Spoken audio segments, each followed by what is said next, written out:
Hello and welcome to the Crystal Core Radio Podcast. I'm your host, Brian, and joining me for our roundtable discussion this week, we've got Xenedra, we got Aldianaux, and we got Chris. Today, we're going to be diving into, obviously, all the latest news, our excitement for Endwalker, and so much more. As a conversational show, as we stream this live, we always kind of let the community also drive it. So as you join in, be sure to subscribe and drop your comments into the shows themselves for a lot of fun. You can also check out the show in MP3 format. Just search Crystal Core Radio wherever podcasts are found. And if you do, leave us a 5-star rating. If you want to give us a Christmas gift early, that'd be fantastic. But other than that, Xenedra and Aldianaux, I adore you guys. We've been friends for a very long time. If you guys don't know, we used to do the Aetheryte Radio podcast before I had like a whole mountain of kids and just like I can't dedicate like 3 hours on a Saturday. But you guys' podcast has been a huge help for me at the gym. So I'm glad that that's going on, and y'all been producing so much more. We just had Fusion on the podcast just last week, and that was a fun show talking about obviously pre-live letter. But since then, we've obviously got the crazy news of the delay and more. But I could talk about you guys all day because we've done hundreds of shows together. Yeah, we have. But let's start with you, Xenedra. Why don't you tell people who you are, where they can find you, for those who might not know, and then we'll go in a circle. Cool. All right. I'm Xenedra or Michelle. I am at Xenedra /_A on Twitter. And you can also find me via all the GamerEscape and Aetheryte Radio stuff. I have Twitch, Strawberry Bop, easier to remember, I guess. And another one that Charles and I both work on, which is a D&D podcast called Plus One Shot. And we have all of those posted up on YouTube as well. All right. I also write guides. Yeah. For dungeons and mostly dungeons and 24 mans, and you can find those up on GamerEscape. Very nice, very nice. Aldianaux, we just in the pre-show we're hearing about your incredible promotion, but why don't you introduce yourself to people who might not know you? Sure. Hello, I am Aldianaux. I'm on the GamerEscape podcast for Aetheryte Radio for some reason. I don't know. I still don't know. I guess because I knew a little bit about theory crafting. I've been kind of world first in other games. I am not in this one. Don't at me. But yeah, so I am at GamerEscape at Aetheryte Radio. I am at Aldianaux, which is a hard name. I know it's very Elizin. I'm sorry. Yeah. I'm not sorry. On Twitter, I don't really have any other ones other than Plus One Shot with Xenedra. That's a very fun D&D one where we did a bunch of one shots and now we're collecting into a real campaign. And we also do D&D on Aetheryte Radio, a Final Fantasy XIV themed D&D campaign that's set on the 1st in 5.2, and that's all I'll say to not spoil you. But yeah, that's what I do and where I am. Excellent. Guys, be sure to go and be checking out, obviously, Aetheryte Radio, One Shot, y'all's podcast. That's also an MP3. People could just search One Shot. Does that work? For now, it's just up on YouTube and Twitch. Okay. Yeah, Plus One Shot. Plus One guys, shot, I'll be sure to get that links as well. So as a part of this show, when it goes, when it's finished processing, we'll get those links. Make sure that it's easy for you guys to find them, so you can go follow and subscribe there as well. Chris, dude, what a crazy week, man! What a crazy week. Chris has decided to go for Omni 80. That's the only introduction I'm going to give to his segment. How's things Join going? The club. Come on. I got 2 extra weeks. They extended Shadowbringers, and all I really had left was Melee anyway. And they were, I'm already Omni 50 there, so let's just get it done. Having fun. I'm also at the same time knocking out all of the side quests that I've always said I'll just leave for later. So I've been going back zone by zone. So I've skipped the capital cities for now because those are rabbit holes that I wasn't ready to dive down.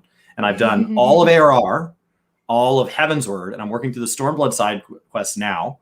I'm in the peaks, and there is a quest just outside Horizon when you're running towards the Waking Sands, when you're prey returning down the hill, and you take a left by a statue. And any of you that have not done that quest, try not to use Google. Pull your hair out. I had 1 quest left in the zone. So I popped in that zone. It had 1 exclamation point. And I was like, great. This zone's going to be quick. Check this zone off. 5 hours later. Enjoy it. That's my little invitation there. Go to Horizon Aetheryte, head towards the Waking Sands, take a left when you're in that little marsh area. There's a question mark by a statue. And best of luck. Well, as we dive into this, obviously this week, this is in a week. I think a lot of people have had a lot of different emotions, especially as it relates to the delay of Final Fantasy XIV. Obviously, Yoshi P, I think, was very torn up. I think people who've been following it, my perspective when he first came on, I was like, oh no, right, something. And I was like, they're delaying it. And so a couple of people in chat were like, they thought they were going to announce something sad about Soken. And that never even registered, right? Like that, like all of a sudden I was like, everybody had a very different. Right. That was your first thought, Chris? My first thought was that somebody on the team had a tragic event strike their life. Oh man. This is way better. Yeah. Yeah. This is I was like, better. well, that's what I was like. I was thinking they were delayed. Now I feel like a selfish jerk. It's like, oh no, they're delaying the game, not the game. Oh, okay, everybody's good. Everybody's good. That's how confident I was they wouldn't delay the game this late. I was like, it has to be worse. It has to be worse. It couldn't be something as simple as a delay. Right. So what do you guys think? Well, like obviously, there's nothing we can do. There's no like letter we're gonna write and be like, no, you guys said the 19th, make it the 19th. But how did the news hit you guys? It wasn't so bad, honestly. A delay is a delay. We still get to play it. It did personally make Savage raid opening much worse for me, but whatever. We could get around that. That's not a big deal. I've worked on projects that have been delayed. It happens, like you can't control it. It's the way that I felt, at least. I actually got a bunch of pings on Discord because I was at yet another convention surrounded by friends. And then my friends who weren't there were like, have you seen this? And I was just kind of like, I mean, that sucks, but also that's okay. I know, like, I wasn't personally super worried about things like Thanksgiving or Christmas with the game coming out right before Thanksgiving and Raid coming out right around all those holidays. But it also moved them back out of that range. So it's helpful to other people, I'm sure. I'm just kind of like, if you need more time, Yoshi, that's fine. We've played this game when it was released too early before, and it was bad. So you go ahead. You take the time you need. Yeah. I think it would speak. It would hurt more that if he didn't take the extra time, considering, like where we've been in its history, right? Because and I've seen some people remark on this. I'm curious as y'all's thoughts, but they said that obviously the game needs to be good, because if they delay 2 weeks and it's still like if it ends up being a buggy mess, like that's two strikes, right. Yeah. At some point, Cyberpunk wrote a check it couldn't cash. Exactly. Like it had to be the game of all games because each time they'd said, if you let us delay it, we'll make it better. But they had and New Year's. That's a time that a lot of companies are like, hey, we can afford to have people out, but not everybody out. And so you're all working with each other to say, okay, who's going to be out on what days? Anybody who works in retail is just slammed. And so anybody who has kids, like school schedules are all over the place. And so and then you get family mixed in. It very quickly gets to be where it's like, hey, I can make everything fit, but I need everything to stop moving. And so I can place it. Like I can set my sister's coming in town from out of the country. I haven't seen her in years. And she's like, hey, I'm only gonna be in town for this month. I was like, hey, I'm gonna take the first week and I'm gonna be playing this game. Do you have another time? She's like, yeah, no big deal. So she made her schedule, I made mine. And then they shook it in a bag. Yeah. And so then it's like, and so I know just for some people, it's a bigger issue than others. I think the proximity, but then when I play through the order of events that he told us, revealing it in a live letter was the kindest blow. Right. Because it gave him a chance they revealed a lot of 6.1 information. I don't think they would have done that otherwise. I know. I think that was like, hey, we got to soften the blow. Let me remind you why this is okay. Right. And it was, let's talk about housing. Like the only thing he didn't talk about was Island Sanctuary. Like everything else got touched on, which is crazy and Ultimate. But that's it. Those are the only two things. We already know enough about Ultimate because you don't want to know more than that. Right. Dragon's Lord 6.1. That's it. Yeah, that's got all it. We hope. Do you realize that 9 through 12, the current hardest but new fights in the game, if you don't count Diamond EX, was released December 8th? Wow. Yeah, I hadn't thought about that. So for all the people that toss shade at WoW, they're like, yeah, but it's not like you would ever ask a group of your players to go a year. Yeah. But would you though?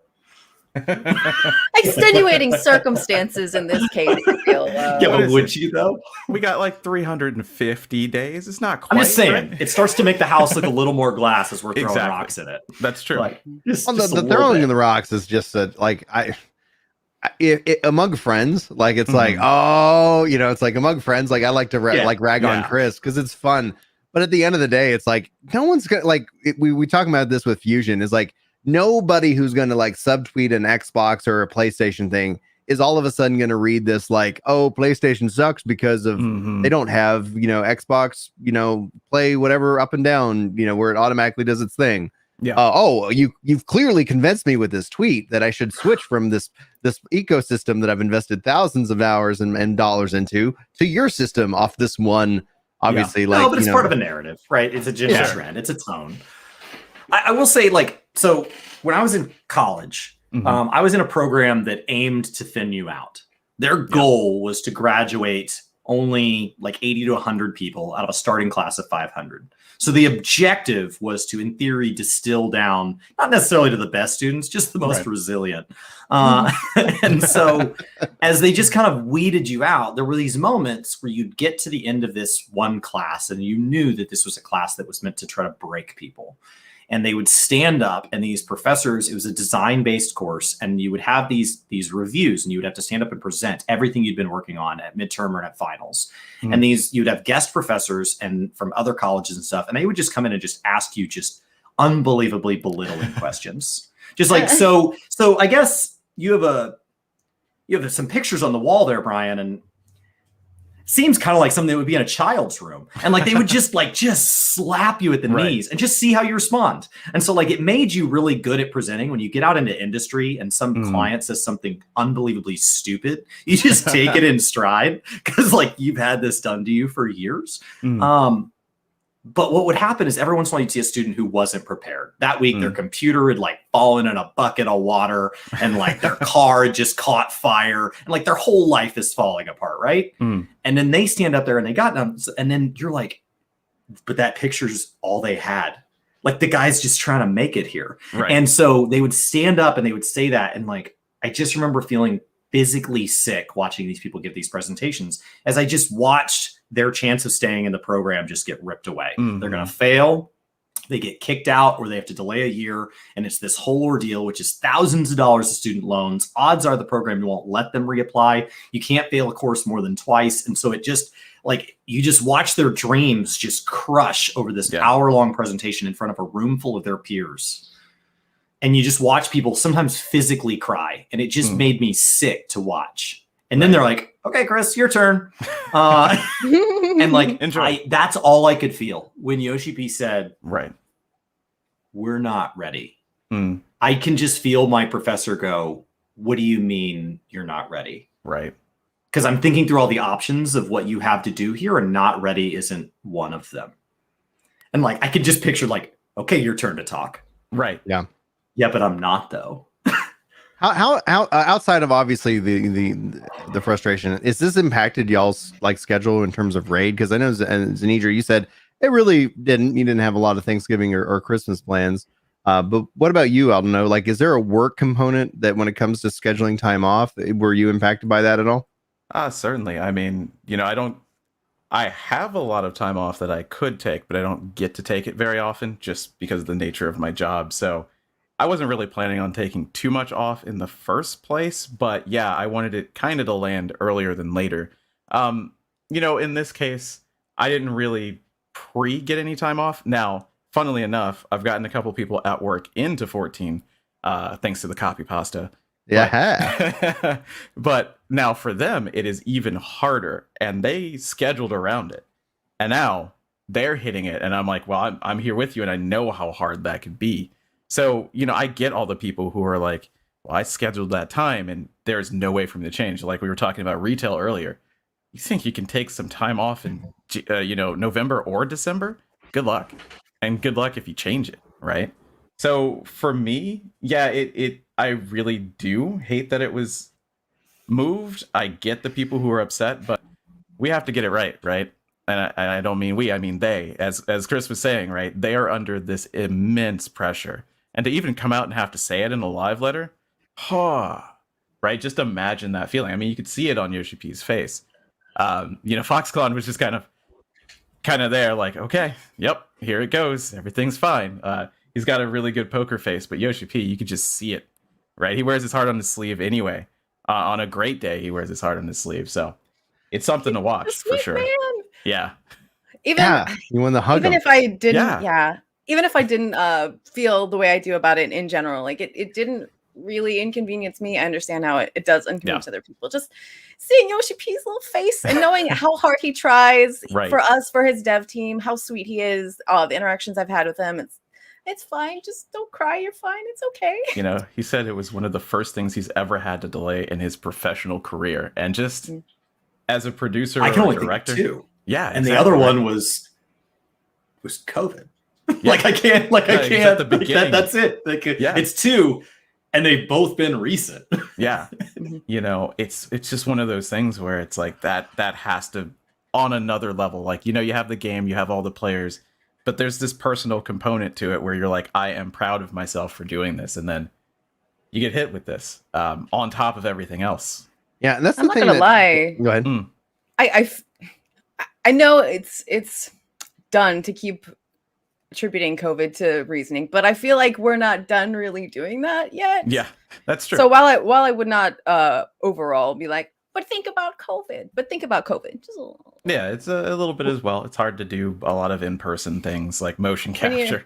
When you're delayed at the beginning, it moves down the line. Yeah. Well, beyond no that, that's the thing that kind of boggles my mind, because and maybe it's because of the area that I live in. It's very, very apparent the impact that COVID has, right? Especially within development, especially with the fact that I literally was in a meeting, and it's like, hey, okay, we're going to have to delay. We can't do a couple of meetings. The key guy's got COVID now. So we got to slow down. We got to shut down, and we'll pick this back up, and God, hopefully he gets better. And in this case, he did, so it's like, for me, it's still very much a thing that can impact you. It's kind of like this random, hey, we're on this podcast. All of a sudden this door kicks in and a monster comes and just pulls me off. And it's like, well, I guess we'll just continue on. Everything's trying to be normal. And that's the thing with video games. Yoshi P, one of his core messages to us all at the media tour was his thanks for all the medical workers, right? The key aspect of the people who are keeping us safe, the people who are taking care of our sick, and I've worked in healthcare for a long time. I haven't been in the hospitals, but I do have and engaged with lots of, not doctors and nurses. And it's I know what it's like. And in my role, it's I'm not actively, treating somebody. I'm helping the people who do the real work, right? And Yoshi P's extension of that is that he gives us this escape, right? Because we've all been going through this weird tragedy, right? It's not all at once there was everything, and then everything kind of had to be rebuilt. It's every day it's okay, this is impacted and that's impacted, and it's that. It's a rolling catastrophe, basically. It's a rolling catastrophe. Have any absorption, right? And so Brian and I live in North Texas, and so when a hurricane hits Houston or Louisiana, it is not uncommon for resources from where we live to be offered to them. But if we ever were to get hit by a tornado, that comes back the other way, right? Especially in getting up power lines, getting up internet, making sure there's stable utilities, things like water. Those things, that's just an exchange. The Texas freeze. That's just a natural part, right? And so these things happen, but it's not universal, and so it absorbs. But this time, you call somebody else, it's everywhere. Yes. And so what Yoshi P, the unique thing here is that for something not to be affected, it had to be as far away as Eorzea. It couldn't be, it can't be a physical place, because there's not a physical place not impacted. And so I think he's distinctly aware of a lot of people who maybe would have said, yeah, there's something going on in my region, and I went and stayed with family, or family came and helped me. But instead it's no, video games was my chance to just play a game, just play a game. That's all it is. And video games across the board have been delayed. And so the consistency of Final Fantasy has been the bar. A lot of what Shadowbringers did well was just do what it was supposed to. A ton of what made Shadowbringers so impressive is in the context of 2020, it was pretty on point. Right. Like just just delivering patches as expected, minus the ultimate, is a pretty high bar to clear for the industry right now. It's kind of amazing, honestly. So I think that's why this came out of nowhere. Is that we're like, well, if they can do that, like surely they obviously can they're deliver fine. Endwalker 4 months after expected. Yeah, we got no problems. Everything's going well. Now let's obviously get off of the bummer, right? Because it's like no matter what, like this is it's an interesting topic. It's something that I think helps, like, honestly brings us all together in a weird human way. Like, just you know, like I heard it said, I think Colbert said that, like, you know, human suffering is something that makes us all relatable. You know, like who hasn't, you know, suffered one thing, and we're all kind of going through this to different degrees in one way or the other. But we've all also, one of the things everybody on this panel and probably listening to this podcast has shared is multiple expansions, multiple, like this incredible saga. And so from a storied perspective, like I remember being at FanFest watching this very scene play out and just being so thrilled. Is it a dancer? Is it what's happening? You know, and it's like, it has to be a dancer. Right. It would be crazy if it wasn't a dancer. It would be crazy if it wasn't a dancer. You know what's really funny is yesterday I started with Heavensward and watched through all of them also, just because I wanted to like remember that feeling. Yeah. Be like, which one of these made me feel the most strongest? Yeah. The strongest. I specifically I skipped over the Heavensward trailer for kind of the show because there are some spoiler elements. And one of the things that we've all now experienced together is this surge. We are, I would say, without a doubt, but people can disagree, the top of the like MMO pile. Like we are the like right in the reigning king in terms of mind share, in terms of goodwill, like sentiment, you know, like in terms of like active play or the total number of people who've played. Probably not there yet. We've still got a 70 million plus, to climb, but still, like it's always going to be interesting. And WoW will always have, a mention in the room. Well, go ahead, Xenedra. Oh, it wasn't me. It's also fresh. It's also fresh growth.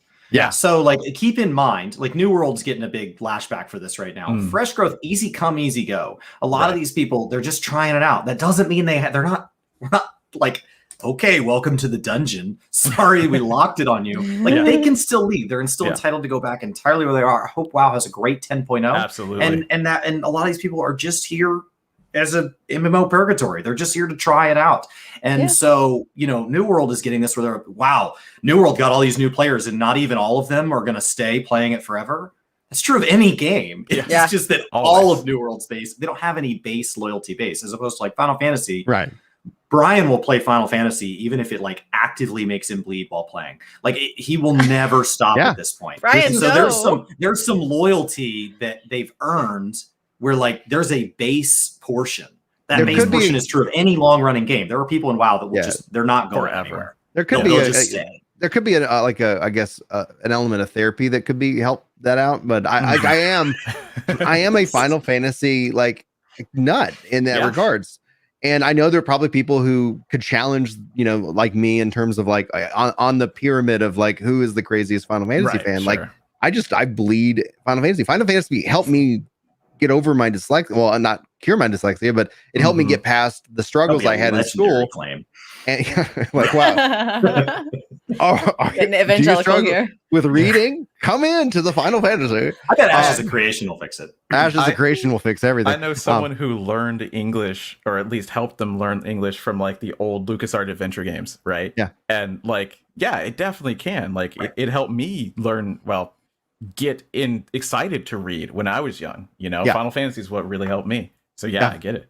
And so no game can take that away, right? No game can come out and give you that same thing. Sure. That's loyalty. On a side note though, because like we brought up New World, and it's like one of the things it's interesting about the delay. It's like, 2-week delay for Final Fantasy Endwalker. New World players are like, this is all we've dealt with for the last year. It got delayed 3 times and by a long margin. Yes. But like, speaking of nostalgia, like New World though, for me personally, is literally like my childhood. Like I grew up in East Texas, born in Nacogdoches for anybody listening. If you are in the Lufkin and the Nacogdoches area, Lubbock, man, that's a whole different ecosystem. Are you deserts or trees? East or West Texas? But now growing up, like running around New World reminds me of my childhood. Like it literally reminds me of like going around Stephen F. Austin and being a kid and being at the duck pond. Like that's where it's like, yeah, I've got this nostalgia for 14 without like any IP history. Like all of a sudden, like, oh man, this reminds me of being a kid. This is wonderful. Except for I can actually chop down the trees and not get in trouble. Here we are looking and staring at obviously Endwalker, a saga that we've all been playing through. I remember us streaming for GamerEscape, like Heaven's Word, getting into the like when Discord was starting to come out. They're like, hey, let's partner with the GamerEscape people. And so we were on Discord for the first time. Everyone's like, what's Discord? And here we are talking about it. And now it's like it's such an integral part to this. Like our 11-year history with this game, I think, is something that I have a lot of expectation and hope. So like that's the question to you now. Like, based off of your history with this game, like where are you with like outside the raids? Like how significant is Endwalker and it ending the saga for you? Do you have concerns about its future? Do you have does this only excite you more? Yeah, I'll definitely start with to me, 5.3 could have been the ending and I would have been totally fine with it. Like, and there was a lot to answer after that, but just that emotional hit, oh my goodness, right? So Endwalker, to me, they're basically playing with the bank's money. Like they already have me, honestly, right? Like they could catastrophically destroy the story somehow. I don't believe that it's possible. But for me, I'm more excited to see what is happening. I'm not really bracing or like, oh man, what if I don't like this? I'm just like, hey, it's gonna be good, right? We know the quality that they're trying to hit, and they're gonna wrap things up in a way that I frankly have no idea. I have no idea how they could do it. How do you get this good ending after 10 years? Who has even done that before? Other than maybe Marvel, right? This is Infinity War Endgame of Final Fantasy 14. Are you going to Marvel or are you going to Game of Thrones? Yeah, see, that's the other way. I get nervous. To be a pessimist in the room, I get nervous when you get like that last season of Community that doesn't need to be there. The last season of Dexter. I would love to see them make a movie with Community. I get the last season of Game of Thrones that doesn't need to be there. Like I get nervous at that point because you set such a high bar. It's true. And Yoshibi has already said, it's not like I'm going to drop you on some faraway planet. Your relationships are going to mean something going into 6.1. And so because like we've seen this with television shows that say we've got to preserve some characters for the spinoff. We're getting a spinoff in 6.1. Oh, yeah. It's so funny. Like, oh, you're working on Game of Thrones. Do you want more time? Nah, we're good. Let's just get it. Let's print it. Yoshipi is like, I need a little bit more time. It's like, yeah, please. So I get nervous. That already gives me That's hope. just the pessimist in me. I mean, I assume it'll be good. They've delivered thus far. Yeah. I get it. I could see being nervous. For me, like I haven't even really thought about what it would do if it wasn't good. Like it's not even a possibility in my mind. And I think that's also a little bit of that pressure that you see in Yoshi P. Like that's not a possibility in the players' minds. In some of them, certainly. And a lot of them probably. I mean, there's some people who are still upset about Ultimates, but for the vast majority, especially these new players who just got into it and who are watching them on Twitch and freaking out about every story part that they get to, you can't be wrong, right? Final Fantasy XIV can't miss. So, I mean, I'm part of that. I'm part of that hype. And I'm proud to say it, and also probably not a great thing for the development team. I'm definitely nervous. But like reservedly so. There's always the chance that they could take a misstep because they have in certain storylines. But I would say not so much in MSQ as of yet. Like the Eden storyline, in my opinion, went kind of spiraled out. And it's like, okay, so the way I like to describe it is they had a stack of story. Somebody dropped it, they picked it up and didn't bother to reorder it correctly. So we got some good pieces, but they were all weirdly ordered, and part of the story was somewhere else also. So good story, but weird. MSQ, I feel like they've been much more solid with. And the things that give me pause are stuff like, I hate Fandaniel. I don't think that he's interesting at all. I'm worried that Yes, those two. I'm not sure how they're going to make them interesting, but in the past, I have had other characters where I'm like, I don't give a crap about this character. I think they're doing stupid stuff, and then they turn it around and actually make the story interesting. Yeah, yeah. So because so often they have already taken something where I was going, I don't know, especially like the Warriors of Darkness. Everybody's kind of like, what among our scions, right? Without talking like crazy spoiler for anybody new in here, but just look across the expansions from people we met, some of them before level 40, and look at where their impact on the story is now. Right. There's they've definitely taken things where it's like, I don't know, and then made it something amazing. So I have a lot of hope. So I do have reservations, but I think my hopes, because of what they've shown us so far outweigh. Minfilia is a summary of everything I disliked about ARR while I played ARR. Sure. Yeah. I enjoyed and yet I will tell you now, right, where we are as of this moment going in Endwalker, I respect her.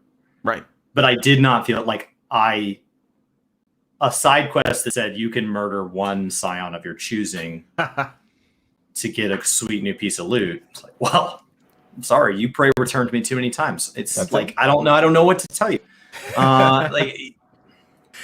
Because the worst part is like, so I'm a story skipper all the way up until Shadowbringers. Shadowbringers, Yoshibi said, story skippers, hop in. And then I've gone back and played ARR. I still haven't played Heaven's Word and Stormblood. And so I played through ARR, but I was skimming. I was blowing through things. Yeah. So all some characters were to me was consistent quest givers and people that appeared in cutscenes. And so I will tell you that like there are certain gaps you get that way that just make certain characters wildly infuriating. Sure. Wildly infuriating. Like, why are you even here? Now, as you go back and read, you're like, okay, now I understand why you're here. It doesn't necessarily make it better. Like, I still dislike you for the same reasons. I just get it now. It like people are like, oh, you're gonna like the game so much better when you do MSQ. I like it deeper. I don't know that better is the right word. There are certain people I resent even more now. Sure. Because I'm like, no, I thought you were a dick. I went back and I learned your story. You're definitely a dick. Like I just have more facts to back up my initial thought now. So many people have an issue with Thancred, for example. They're like, the himbo, that guy. That story about him, the like side story that you have to go read, so touching. Yeah. He changed a lot going back and playing the story. He's the one who changed the most, because imagine a story skipper. If I had to name a dungeon, imagine a story skipper playing Praetorium. Yeah. Oh. This is what is happening? I don't know. And why can't I skip? Why is this happening to me? No, back when you could skip story, but like just imagine the cutscenes in Praetorium as somebody that doesn't have any backstory. That's a big departure, right? Why is he our friend again? There's some tech that's not explained there. There's a couple of those though, like Nero, but he actually like, why did we accept this guy? Yeah. Why is he Weren't here? we friends? I don't know. Yeah. I think it's going to be really important that the story ends. And I've said this for a while, because a good story has an ending, and it doesn't, and they can always do something else. You can do a time jump. There's all kinds of things that I'm very curious to see what actually happens at the end of 6.0. This is a full on, no like 0.1, 0.2, 0.3 to get the whole story. It's all self-contained, done. Yeah. So at the end of whatever that means, it's done. For me, kind of. Well, you don't get a new world with 6.1, right? So you don't have new zones to go to or anything. So you're restricted we know where of. you can go. We know unless 6.1 is going to be the single largest content patch of all time. Yeah. They already delivered so much news to us on 6.1. I was really shocked. So they're getting that out of the way. So who knows? I don't want to set false expectations, but at the end of the day, like I think Endwalker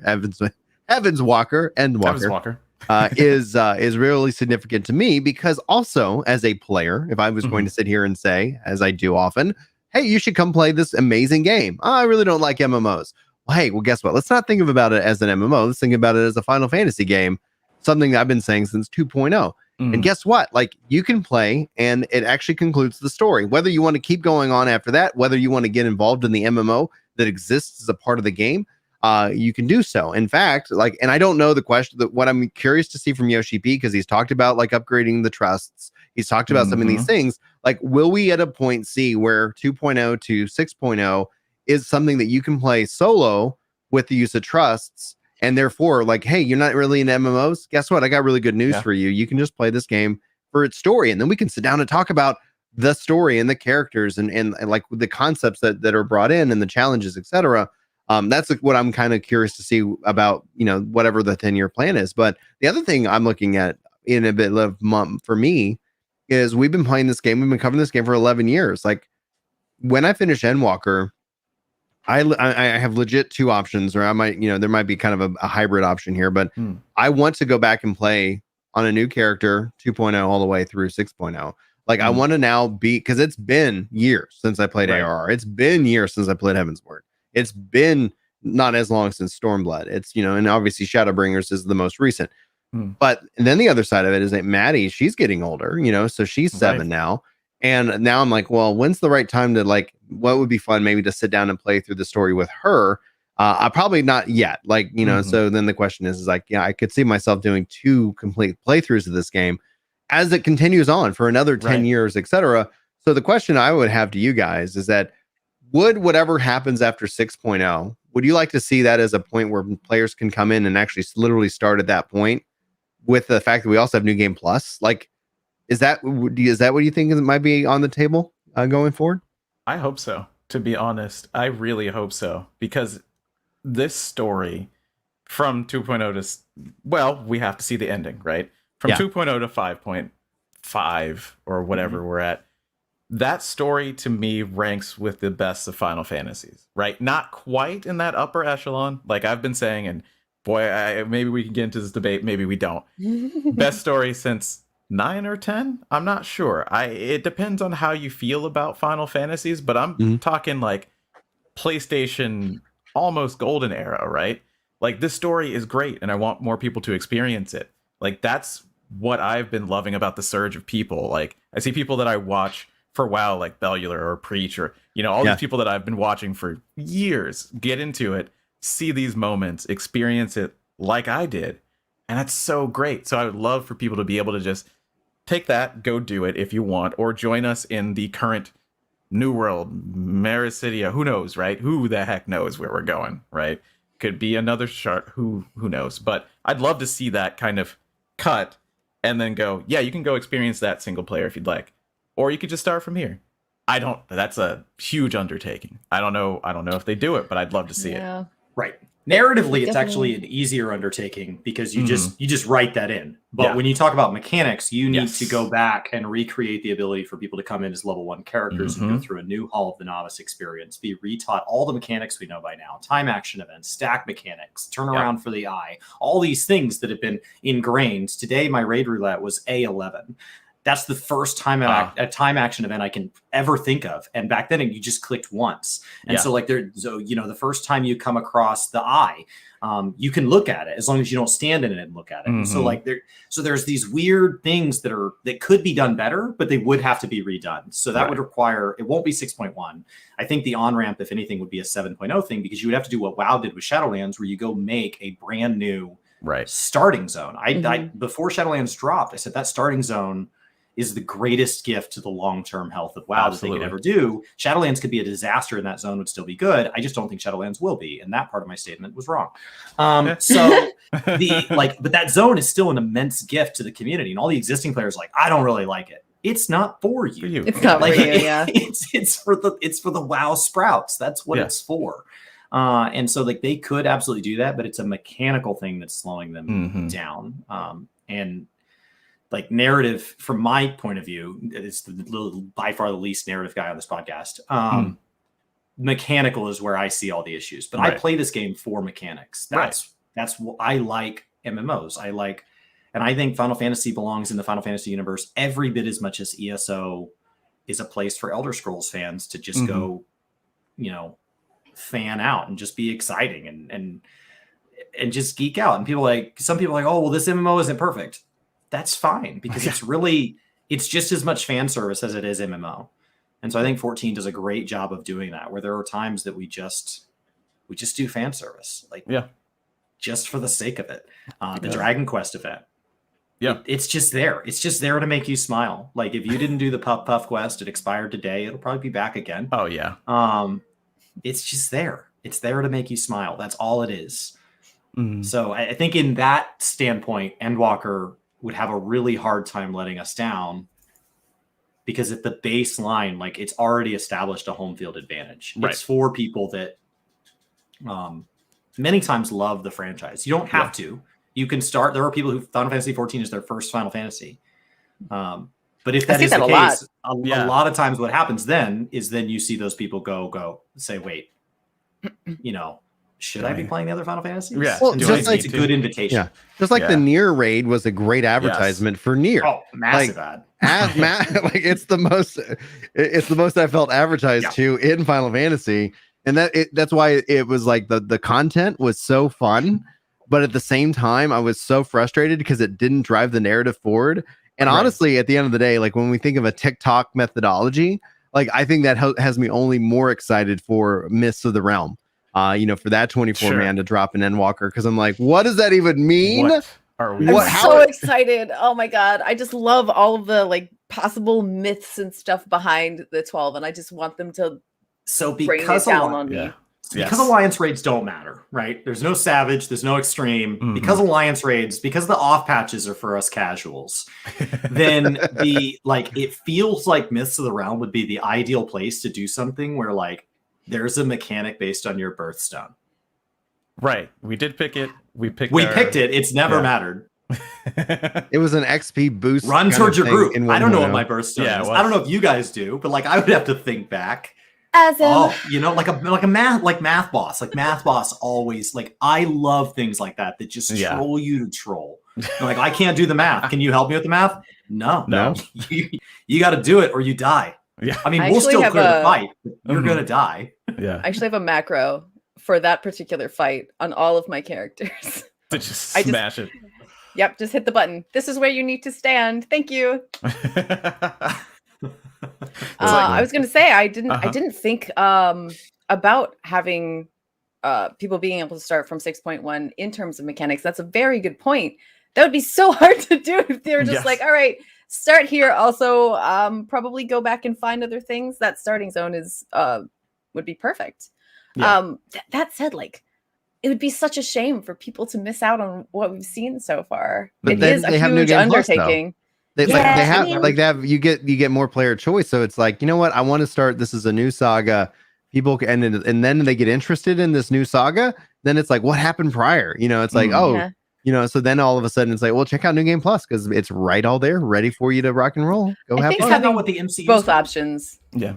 So the MCU, there's a ton of people. My wife did not grow up reading comic books. My wife did not grow up playing Marvel-based video games, as opposed to like I have Marvel-based video games. Like I have Marvel and DC video games on my shelf over there for like the saga, for like old stuff. Yeah. And so like I grew up with those things. And so Endwalker is this huge fan service. But to my wife, she just likes action films. She likes them to be a little over the top. And so it's not for me to say she didn't enjoy that movie or that I somehow enjoyed it more or less than her. Like that's not my place. We sat down to a movie. We both walked out. We both enjoyed it. That's a personal experience, even though we viewed the exact same footage. But when she then says, so who is that person? That's an opportunity. And so Final Fantasy itself, A Realm Reborn, starts in medias res. Our character gets off a boat or a caravan or whatever your starting city is, and there's already action going. Action that it seems, if you go back and play it, your character seems to have some knowledge that you don't. They seem to be at home in this world, and there are things that they seem to just grasp, like, right? They show up and they have a weapon, and yet it feels like they're teaching you to be a warrior, not your character to be a warrior. Sure. And so there is this kind of weird, like, am I the warrior of light, or am I playing as the warrior of light? And then who are these scions? And so there's already action going on. And so starting with, say, Shadowbringers, or starting with Endwalker, or starting with 7.0 as your starting point is no different. It's still, you're starting in the middle of the story. The difference is that some of your players, some of your colleagues did play what was before. as opposed to many 2.0 players didn't play 1.0 Right. and don't have the ability to go back and do that. So I think it's a really neat opportunity to say, if you enjoy this, for me, ARR is too slow. I still stand by that. It's too slow because they've gotten so much better at writing. It's not that it's not good. It's that I know how much better the team's gotten. It's a so wild it's hard to classic. go back and do their earlier work. I don't want to hear an artist's first song. I don't want to have to listen through an artist's entire musical catalog in order. I want to be able to listen to their current work and decide if I like them. Sure. But now that I know I like them, I'm actually enjoyed my ARR playthrough post Shadowbringers, even though it was my first ARR playthrough. Yeah. I just think that you should have the option for both. I think being able to start later is a wonderful, great idea, but having the option for both. And here's a question I actually wanted to ask you guys. Do you think they were thinking about this when they started up New Game Plus? Yeah. Yes. New Game Plus, when they announced it and they don't give experience, like it's a tool that I was like, this is not a tool for me. But then all of a sudden, when I was like looking at it, it actually acts as two things. It acts as kind of like, hey, here's a thing of stuff that you could do. You know, I was like, oh, I haven't finished Hildebrand. Oh, it's on there. Like, okay, I need to go unlock this and do this. So it actually ends up as like kind of a semi-goal related thing regarding the world and its narrative. I was like, okay, cool. But then the other thing I was like, it ends up being like, this is actually a really genius tool for those of you like who, you know what, if you don't like, and I know there's people out there that are like, if you skip the story, you're not a part of the community, we're going to reject you, etc. Brian, stop saying it's okay to skip story. And I'm like, no. Now, I'm not a story skipper. I would recommend you don't skip story. But I do want to, I cannot sit here and say to somebody who does not play these games for story that they have to play it my way. In fact, I think that I echo what Yoshi P and Square Enix say. If you're having fun, you're doing it right. Yep. You know, that's the core aspect. So even that part of the community is not in line or in tune with what Yoshi P and Square Enix believe. But that more specifically, go ahead. We've seen them slip in little quality of life things before where we're kind of like, that's cool. And then later on build on it. So the question is, do you think that they were already thinking, boy, we sure have a lot of story. Yes. Maybe we should cut it off. Yeah. Yes, 100%. They write these things years in advance. So it's one of the reasons why Shadowbringers was able to maintain its production is because it wasn't like, okay, what do we want to build? It's like, no, we already have the plan. It was already written out. The tasks are assigned. We're just going to be a little bit slower, but we don't have to sit here and like, okay, we don't need to meet on this stuff. Here is the executional. In fact, we already know where Endwalker ends when they're working on the Shadowbringers patches because it's like, okay, we already know where we're going. We don't need to sit here and worry about writing ourselves into a corner. So New Game Plus ends up, because like that's one of the things that we've said. It's like at some point, I cannot sit here and sell you on this game if you got to come in and play 1,000 hours of story, or otherwise get out. And I love the 14 community, but we gotta we gotta call out toxic mindset when it's toxic. Like if you're sitting here telling people to get out because they're not going to enjoy the game the way that you did it, like that's toxic. That's wrong. Just have some empathy for the person, invite them in. And New Game Plus ends up acting as that tool. Oh, turns out like when you're sitting here and enjoying the raid or enjoying the ultimate, you're like, why am I doing this? And you're like, maybe you'll go check it out. And then maybe you'll get even more invested in the world. Like it has the ability, same thing with the trust system, what they're setting up is the ability to maybe convert somebody from one way of thinking into another, one way of playing into another. I don't like MMOs. Well, I got good news for you. I'm really into that idea. You can enjoy 14, and that's what Yoshi P is kind of hinting at in its future. And so ultimately, there's a couple of problems that it solves. It doesn't hurt anything by having it. And then if you end up feeling like you want to learn more, bam. And so then also for its future, obviously the challenge was getting into the ARR stuff because when it was released, it wasn't full, it wasn't complete. But now if you want, you can go re-experience that. Without having to make a new character. And honestly, I think it ends up being one of the real key defining moments because it adheres to if you're having fun, you're doing it right. And then it doesn't punish you for skipping because you can always go back and experience it on your own time, on your own terms. I love the idea that they're setting it up for people to play by themselves. I personally play MMOs because I want to play with people, but 100%. I absolutely get the anxiety of not understanding your job, being afraid of how other people are going to feel about that. Once you put a person into the game, give them the opportunity to learn these things by themselves, maybe they'll get a little bravery under their belt. Right. They'll venture out, and then they too suddenly love MMOs. And I'm so into the idea of that happening to people so that they can enjoy the game with other people. Right. You know, the game that I was in world first rating for was WildStar. Ask me about that story. I have no idea. That's not why I was playing WildStar. I barreled through it. We got like raid attunement in 2 or 3 weeks, like, which is ridiculous. Like, you shouldn't do that. Don't ever play that much. That's dumb. And we just started raiding. Yeah. And I enjoyed it. When I was playing it, I enjoyed it so much. I enjoyed it so much that I was, it was to the detriment of other things in my life at the time. You look at people who are coming into the game like Limit, right? Yeah. Who are like, we want to see the mechanics. We want to see how this game works. Skip. That makes sense. Otherwise, you have hours before you even think about getting into the full breadth of your job. Yeah. We're talking not just hours, we're talking hundreds of hours. Right now, I think to get all the way through Shadowbringers and to play the story and watch the cutscenes, and not be so distracted. We're talking about a semi level of focus here. I mean, what, 400 hours easy? And then guess what? Like, you got a job, maybe you got a family, maybe you want to go have a beer with your friends. Like, unless you're no lifing this thing, like 400 hours, that's a long time. I was talking with somebody who just like people can churn it out. Like, I've been impressed by some people coming in the community, and they're like, I started 2 months ago, and I'm stepping into Shadowbringers. Tip of the hat, you legend. Can we change no lifing to Sakaguchi? Sakaguchi. Yeah, there are people that do it. I think Sakaguchi, the creator of Final Fantasy. That's the new term, Sakaguchi-ing. The new game plus stuff, it honestly feels a lot like the battle content. You're just preserving it. Synced content and minimum item level is not running it when it was new. Yeah. There's so much more knowledge now. There's so much more skill based. There's abilities that have been pruned and added, classes that have been added. So like minimum item level, no echo is as close as it gets, but it's not running it on patch. But that's fine. Yeah. I was progging Garuda, minimum item level, no echo this week. We got a 0.5%. It was heartbreaking. I've never cleared that fight like that. And it was really fun for me. Yeah.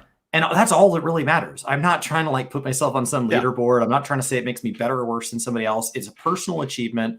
I'm not going to get anything for it. I'm just doing it to do it. I had a ton of fun doing that with Comey. It was awesome. So like we do the same thing with fights. There are all these people that because of the sudden interest in Ultimates and Savage, because A, we've had a lot of free time right now. Yeah. B, there's been a bunch of publicity kind of showing that anybody can do it. And so as a result, there's a lot of people going back and clearing Savages and Ultimates for the first time who've been longtime players. They've been playing since ARR. They've never cleared one, and they're doing it now. New Game Plus, I view, is the exact same thing. Right. You talk about WildStar. If WildStar had made it to today, who knows? Maybe you would have finished a world first raid early. Yeah. You would have had a delay in the patch, or your raid group would have had some downtime. Yeah. And you would have said, that boss really interested me. And there's some speculation at the upcoming boss. And everybody's saying it's a pretty big deal. Why is that? And then you go find the creators. You've mentioned yourself. You like Bellular. And you go watch a lore story on Bellular. And then through New Game Plus, you say, hey, there's a particular chapter of that really meant something to me. And in his little video that he made, assuming WoW had this New Game Plus feature, which it doesn't, imagine if it said, hey, and if you want to go experience this, hop right to that chapter. Right. And so you hop right to that chapter and you play through specifically, just the Omega fight or just the thing that meant something to you. New Game Plus is that invitation. So for all the people that say they don't want story skippers in the game, if you think that all people will eventually want story, if they play the game for eternity, sometime between now and eternity, they'll be interested in story. New Game Plus is what says, well, maybe people who are skipping now just don't want story yet. Right. Because Shadowbringers is what converted me to story. Maybe somebody never converts, but Shadowbringers is what made ARR worth it to me. And I will tell you, ARR for the first time post Shadowbringers is a really interesting experience. I don't have anything to compare it to because you only have one first time. But like the first time you meet Y'shtola, think about how that would have felt if you got to experience, like, I cannot imagine what it would be like to be a fly on the wall and go back and meet people who are in my life today for the first time just now. Right. to go back and meet Brian or go back and meet some of my friends that the guy who's the best man at my wedding I've known since 3rd grade. I cannot imagine. I can't remember our first conversation. He was just another kid. Right. But to look back and say, one day you're going to be the best man at my wedding. Like these characters mean so much now that when you go back to say, you mean something to me. Hi, I'm Chris. Like that's a surreal experience. And so there's no wrong way to do it. I'm not saying my way's better, but it certainly isn't worse. That's the great part of at least the way that they've set up New Game Plus, and that's why we're talking about it. You know, you can just dip right back in, and when you do, you can then expand into the community. I mean, you could go to all the lore casts. You could go look at anyone's anything when they were speculating about, is Gaius, where is he? You know, like I don't want to get you know, like years of speculation about this or that, and you can delve right back into it. And I've seen a lot of people who come in now, you know, from WoW or from wherever they come from, and get into it. I've seen people do exactly what you're saying, right? And you're one of them who went to Shadowbringers, experienced it, and went back. It's so much fun to watch that because they have a different understanding, right? And it is fascinating to have seen that. That's something it's so interesting to see with the community, how they live through the like content creators who are then streaming those. And it's so cool to see. And it's such something that's very unique. I don't see this typically with other MMOs to be like, hey, so-and-so is playing this. We have to be there for this moment where he's going to see this scene. Oh, I'm tuning in for that. Absolutely. So it's been really exciting to see so many people have that. And then the community also responding and consuming that content, because that's like another thing. And then we've also seen this year, Square Enix continue to make like even more pushes to integrate with their content creators. We saw the Black Chocobo event, obviously media tour, other things like that, where we've seen people outside of the 14 community come into the game and obviously bring like a wealth of player base, and that continue to grow. All signs of really good health. And, you know, so it has been quite a year already alone. Right. And it's been like one of the things that I was concerned with going into it, because we already knew that the fall, I was like, what are we going to do from 5.5.6 to 6.0? Like, what's going to happen? And actually, it's ended up being like a massive wave of people coming into the game, which has been thrilling for me to watch. I know I've enjoyed that. I've had a bunch of friends come back and start playing for the first time, and it was really weird to have them be like, "Oh no, I'll try it, and you don't have to worry about it." And I'm like, "No, you don't understand. I want to play this game again with you. I don't want to bother you. No, it's not a bother. I love everything about this game. I love all this content. I want to go with you, and hopefully, I won't talk your ear off about it. Let's go. I'll try and not say anything." But definitely that whole like, okay, well, we're going into the vault now. You should probably mute. I'm going to go over here and be quiet. Yeah. Just going to let you process these things. That's fine. Yeah. No way. That didn't happen, did it? I'm not answering your questions. No. I love the Twitch smile. Just, I've seen it in so many Twitch chats. Like when a creator's going through something and they'll go, "This isn't this, right?" And there's just a wall of people going, just smile emojis. And it's like, yep. All right, we're not gonna spoil you. Like, can't tell you. I can't even imagine another community having that ingrained, right? Like, it's just insane. It's insane. It's just I see chat dropping the smiles right now. Yes, thank you. It's just so amazing to see, and it just sweeps everyone up into this hype.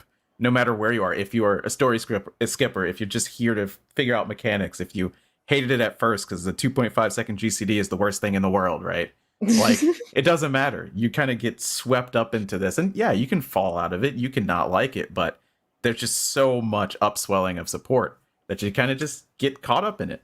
Absolutely. I think it's amazing that pretty much across the board too, whenever you see someone experience these major story points for the first time, almost universally it's the same reaction, right? That's how well the story holds up, right? You see again and again the no or the yes or the whatever, you know? Yeah. What does that mean? What does it mean? What does it mean? So with that, we come to the end of the show. I do have some people to thank, and then I want you guys to. We're a lot shorter than the Radio. Yeah, definitely. If you guys want the long format, make sure that you go yeah. hang out with these two over on Aetherite Radio. We talked for like 3 hours. It's impressive. It's a muscle. It's a muscle. I remember what I'd always do like during like the long shows is like, well, I'm just gonna sit here and fish or mine. You know, it's like, Right. you know, like I don't really like, okay, I'll wait till, you know, I'm needed. Yeah. I start Aetherite Radio with breakfast in the morning on a Saturday. Yeah. And then I get ready. I clean up the house, maybe do some dishes. And then I go outside. I mow my yard. I edge, you know, put the brush bags by the curb, clean up the compost pile a little bit, come inside, sit down on the couch on a towel because I'm dirty. Mm-hmm. And the show's not over. Like, and I was like, I don't want to stop. But like the time with headphones has come to an end. Yes, definitely. Yeah, definitely get that one. But I usually Sorry, not sorry. I binge it over at the gym. I'm just like, all right, and then I'm like, okay, I'll continue this tomorrow when I come back. Yeah, exactly. It's an episodic It's nice. thing. Yeah, it's nice to hear that from people. Like Chapter markers is all I need. That's my one. Yeah, that's really okay. Yeah, definitely. Like if you guys would do take that. like water breaks and just like and then go and then just have like Fusion come in and say, previously we were talking about this, and then just right back in. Yeah, you know what? Okay. Well, I will submit that because I agree with that. Yeah, that would definitely help me when I'm trying to go back through and see what the heck I said. Well, welcome to the end of the Crystal Core Radio podcast, where we give show notes to other podcasts. No, it's great Because I want to consume them more. I want to watch more of them, and I can't remember where I was. Now, for this podcast, like it can't be done without y'all's support. And so, Plague of D, Red Line Gamer, Red Rocket, Dark Wolf, Psycho, Cordell, WG Productions, Keelan, all podcast legends here on Ginger Gaming Radio. We thank you so much. Happy that helps us cover some of the costs of hosting the podcast. Also, Luke gave a generous donation over on Ginger Prime. And I said, you, Luke, have sponsored the podcast for the next year because he covered all hosting fees for the show.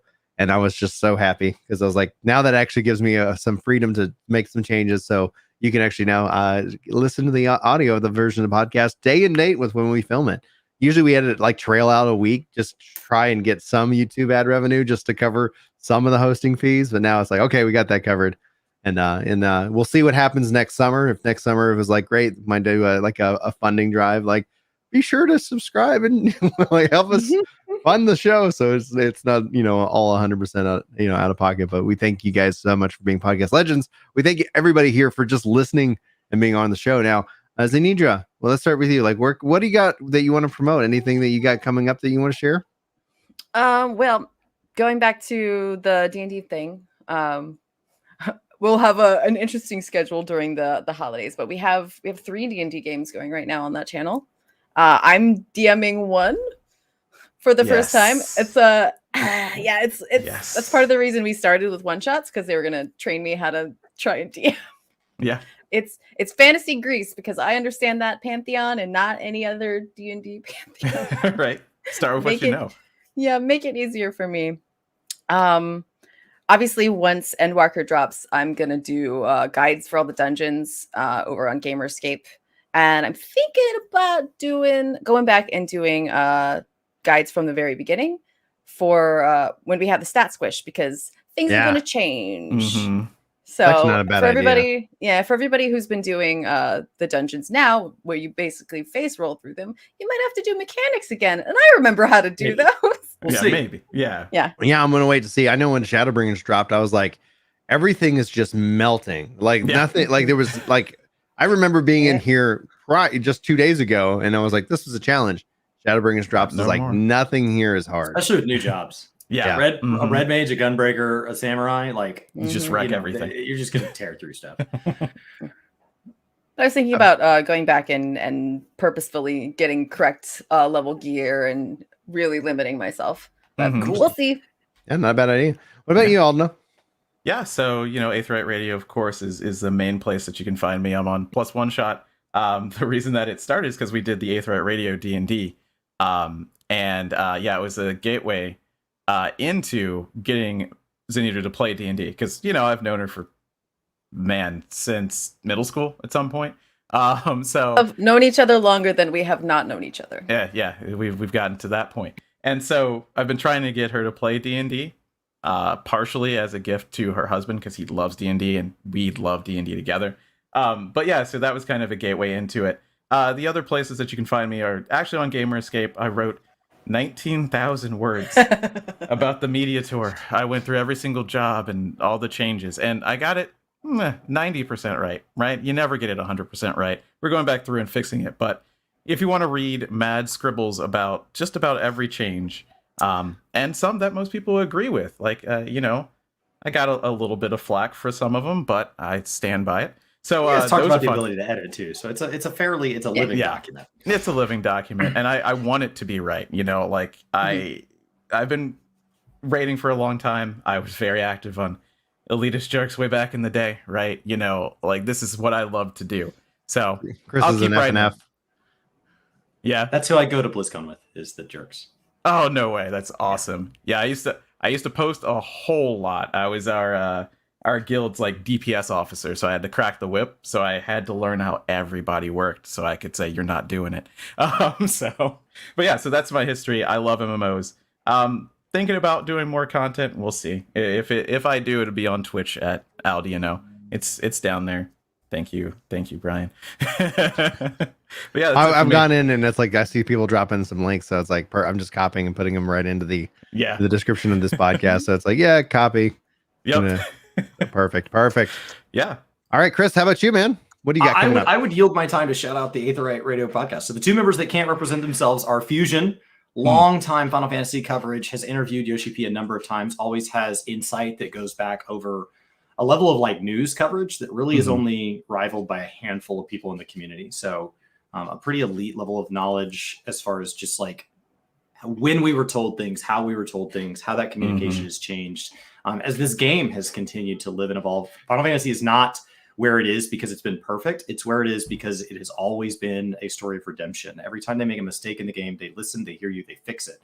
So actually, I think the mistakes are where this game has grown most of its strength from. I think when patch content comes out and it's perfect, a lot of times we just forget about that. A lot of what we remember is all the times they actually hear us and correct.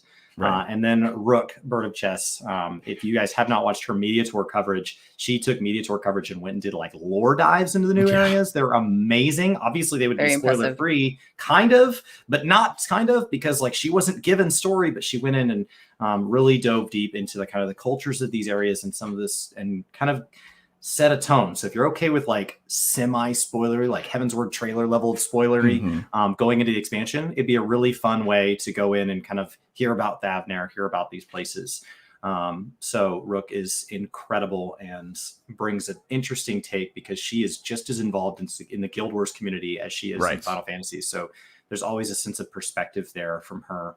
And even when she's just sharing bad news in her life, she is somebody whose streams brighten my day. So that's the other two members that are not here. Yes. I did put in the title of the stream that we're here with the better half of Aetheryte Radio. But it's a pretty strong team.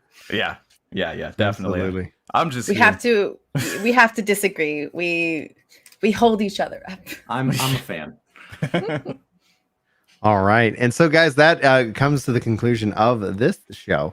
You guys appreciate our guests for coming and hanging out with us early on a Thursday. You can always tune in live. Typically, we film these Thursday mornings. Sometimes we do Friday mornings. In fact, we just got so many roundtables built up, ready to go into Endwalker that we're going to be pumping out more and more podcasts. So we thank everybody for hitting that like button, hit that subscribe button, that share button, also following over on Twitch as well. So, guys, thanks so much again for your time. Thanks, everybody, for tuning in live. This has been the Crystal Core Radio Podcast. My name has been Brian. That's been Chris. We've had Aldianaux and Xenedra here for us in this special episode. It really means a lot for me, just with our history going for the past several years. But anyway, guys, thanks for listening. Love you. See you soon.